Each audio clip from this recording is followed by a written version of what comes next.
Pak Menteri sendiri bagaimana pandangannya? Apakah memang itu penting sejarah keterlibatan perempuan? Malah saya ikut mendorong sejarah perempuan harus diperkuat. Termasuk apa yang dialami oleh perempuan dalam peristiwa kerusuhan Mei 98 misalnya, apakah itu Pertanyaannya begini, sejarah perempuan kalau itu menjadi domain kepada isi dari sejarawan. Apa yang terjadi? Kita nggak pernah tahu. Ada nggak fakta keras?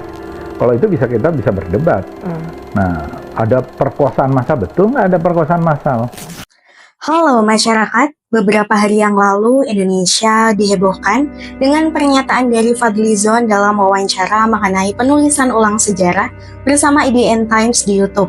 Fadli menyatakan bahwa tidak ada bukti kekerasan atau pemerkosaan massal dalam peristiwa Mei 1998 dan menilai hal itu hanya sebagai rumor yang tidak tercatat dalam sejarah. Nah, dilansir dari Tempo, pernyataan tersebut bertentangan dengan otoritas resmi yang mengakui peristiwa itu. Di antaranya tim gabungan pencari fakta yang dibentuk oleh Presiden Habibie pada Juli 1998. Tidak hanya itu, peristiwa ini tuh juga diakui oleh Komnas HAM dengan memasukkan insiden ini menjadi satu dari 12 pelanggaran HAM berat yang harus diadili. Alhasil, statement itu memicu kecaman luas dari publik termasuk para aktivis.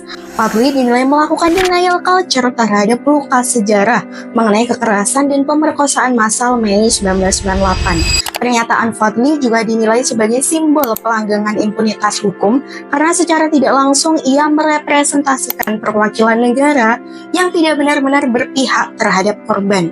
Nah, sebagai tokoh publik dan Menteri Kebudayaan, ia dinilai gagal dalam memenuhi tanggung jawab moral dan politik untuk membela kebenaran sejarah dan berpihak kepada korban. Oleh karena itu, persoalan itu harus disuarakan karena mengancam penghapusan sejarah dan pengabaian hak-hak korban peristiwa kekerasan dan pemerkosaan massal pada Mei 1998. Kalau menurut teman-teman gimana?